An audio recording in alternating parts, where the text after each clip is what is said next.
जिंदाबाद जिसकी जितनी संख्या जिंदाबाद जिंदाबाद जिंदाबाद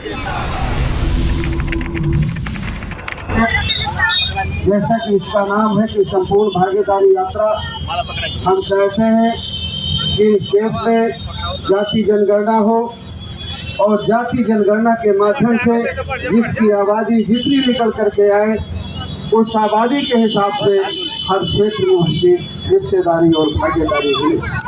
अगर आप चाहते हैं कि हमारे बच्चों को रोजगार मिले, अच्छी शिक्षा मिले, हर क्षेत्र में भागीदारी मिले, अच्छी शिक्षा मिले, किसानों को फसल का बीज सही मिले, खाद बीज सस्ती मिले, सिंचाई की सुविधा हो, अगर हम ये चीज चाहते हैं तो हमें अपने वोट का प्रयोग अच्छे ढंग से करना पड़ेगा। आज़ादी के 75 सालों में हम लोगों ने अपना वोट दे करके जिन लोगों की सरकारें बनाई, आज तक उन्होंने हमारे हिस्सेदारी और भागीदारी के बारे में, हमारे बच्चों के भविष्य के बारे में उन्होंने नहीं सोचा। मैं सोचता हूँ आपको भी ये सोचने की ज़रूरत है कि लोग हमको बेवजह के नारों में उलझाते हैं, कहीं भगवान के नाम पर उलझाते हैं, कहीं हिंदू मुसलमान के नाम पर उलझाते हैं, लेकिन मैं आपसे अपील करने के लिए आया हूँ कि आप भगवान को भी याद करिए, लेकिन अपने बच्चों की शिक्षा के बारे में भी सोचिए, उनके रोजगार के बारे में भी सोचिए।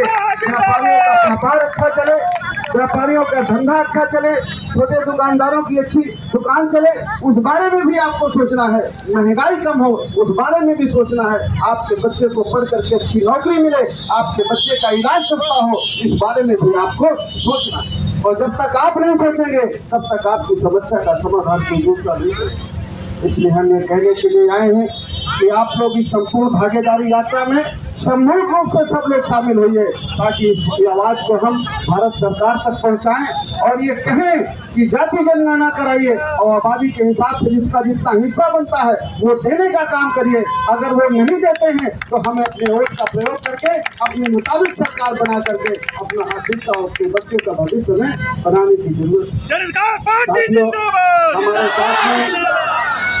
हमारे साथ में इस यात्रा में हमारे साथी संगठन मंत्री विजय नारायण पटेल जी हैं, आपके जिले के हैं राष्ट्रीय महासचिव हमारे जीत प्रताप कुशवाहा जी, हमारी पत्नी है जो आपने चुनाव लड़ाया था, यहाँ से अच्छा समर्थन दिया, आशीर्वाद दिया, सुकन्या कुशवाहा जी, और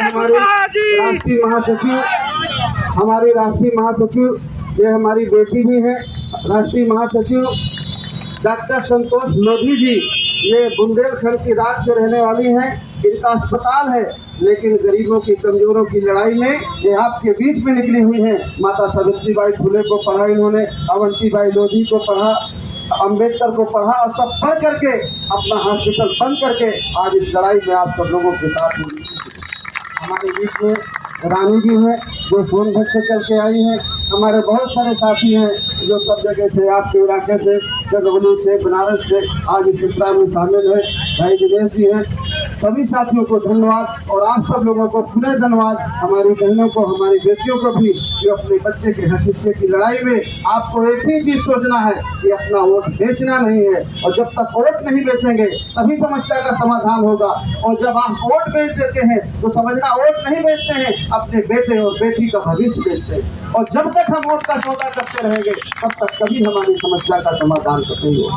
भगवान को खूब याद करिए, लेकिन भगवान के नाम पर वोट मत दीजिए। वोट जो आपके बच्चे की शिक्षा की बात करे, जो विकास की बात करे, उसको वोट देने की बात करिए। वोट को बेच के सरकार। बहुत बहुत धन्यवाद। जिंदाबाद जिंदाबाद।